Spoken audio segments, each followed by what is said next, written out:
to my channel. Today I'm here with a new video, and today I guess this video will kind of be like a 10-minute product review where I'm going to be reviewing 10 different beauty products that I've had for a while. Some I have dedicated reviews on my channel, but I just kind of want to give y'all an update on how these products have been working for me, have my thoughts changed on them. So that's pretty much what today's video is. But before we get started, if it is your first time watching, please hit the subscribe button, and if you are a returning subscriber, don't forget to hit the like button. Anyway, y'all, let's just get right into today's video. And the first product that I'm going to start with is a skincare product.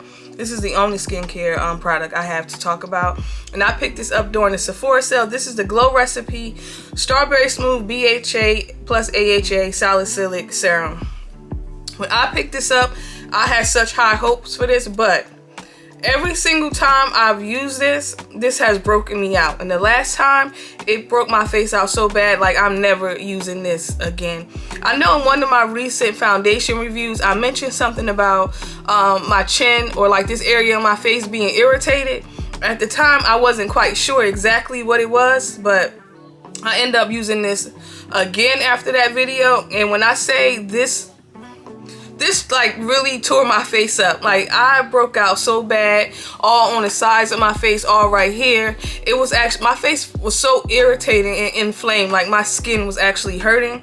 And I kept trying to figure out, like, maybe I used this with something that probably caused it to cause irritation to my skin, but I didn't. Every time I used this, I would just go in with this and the moisturizer.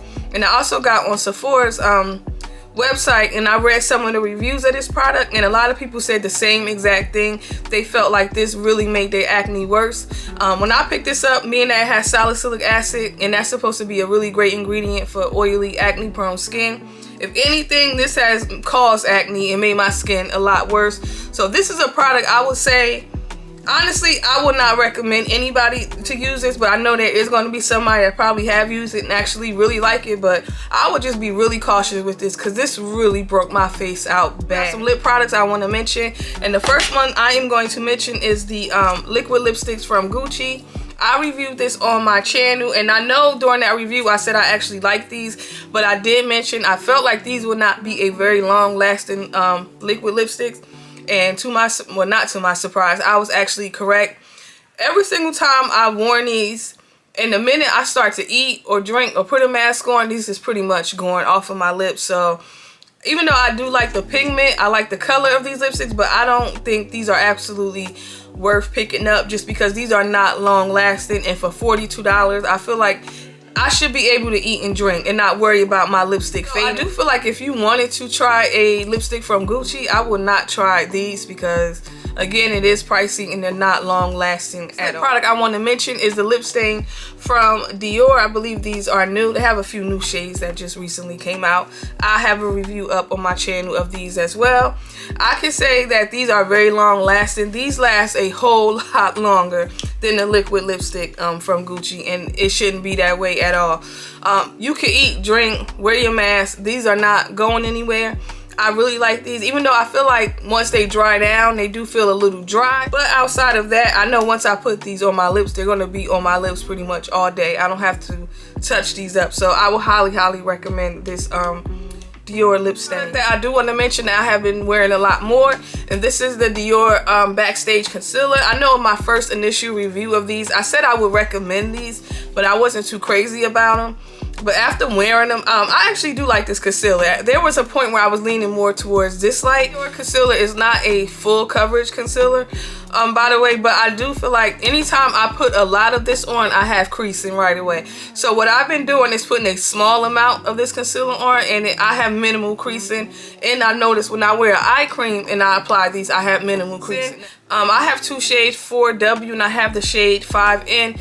And I also tried 5N one day as a foundation, and I really liked how it looked. I just applied this all over my face and blended it out, and it looked really good as a foundation. So right now, these are concealers I would definitely recommend. At one point I wasn't sure. And I do have some foundation to update you guys on, and the first one comes from Danessa. This is the Blurring Balm Powder.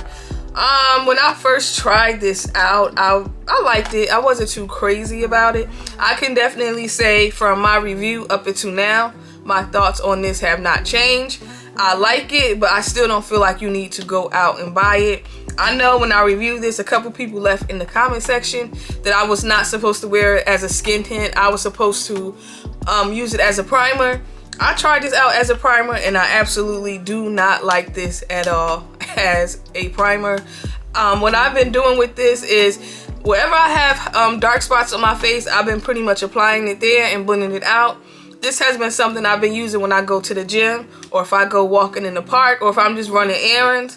That's the way I found use for it. During my review, I said I liked it. I wasn't crazy about it. I still feel the same exact way. But I have been following Sandra Mendes. I think that's how you say her last name. She has a YouTube channel and she has an IG page, but on IG, she's been doing a lot of different things with this blurring balm. She's actually been enjoying it a lot. So definitely go check her out. I've seen her, I believe it was this. It was either this or the Wayne Goss foundation, but she mixed this with something and she made like lipstick, eyeshadow. She did something creative with it, which she does a lot of creative makeup. So definitely go check her out.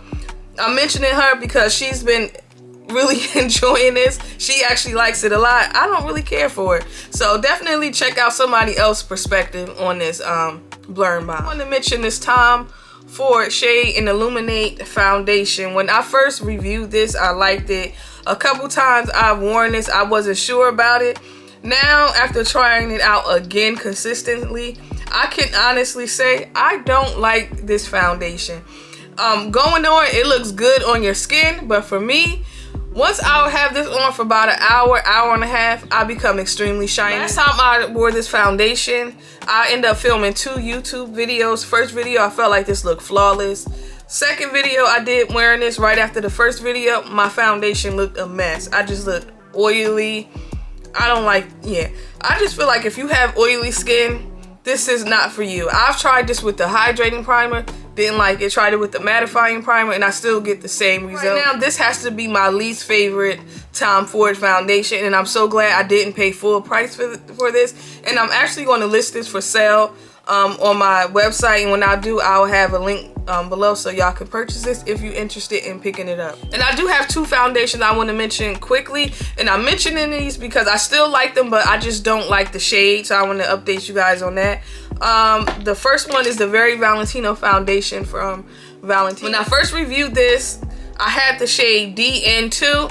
DN2 was not a good shade match for me. This pulls a little olive, and being that I didn't like the shade so much, I actually stopped wearing this. I didn't even really put this to use, but during the Sephora sale I did pick up a new shade, which is the shade DA3. Perfect shade match. I'm actually wearing it right now. I really like this foundation. This is a good one. This is described as a matte foundation. I feel like this leans more towards natural finish. This is definitely not super matte. And this lasts a long time, especially if you got a good primer on. So if you wanted to try this foundation out and you use me as a shade reference, DA3 is our shade, not DN. This foundation I want to update you guys on is the Givenchy Prisme Skincare Matte Foundation. The shade N405 because that's the shade I had in the Skincare and Glow version of this foundation. I feel like those are not the same. These are not the same exact shade. That one, I feel like that one was more of a perfect match. This one pulls a little olive on me. I don't like this shade. Start applying it, I feel like the undertone is definitely off. It just looks weird. So I am going to go in store and swatch a few shades and pick up a different one. So again, if you use me as a shade reference, N405 is not a spot on shade match. Yes, you can make it work, but I don't like how it looks, so I wanted to update you guys on it. Hopefully you guys enjoyed this video. I wanted to come and update you guys on some of the products I've been trying out, just because sometimes I tell y'all I'm gonna update y'all and I totally forget about it. So if you have any products that I did not mention and you want to know if my thoughts on it changed, definitely leave it below in the comment section. Anyway, y'all, don't forget to like and subscribe, and I'll see y'all later. Bye.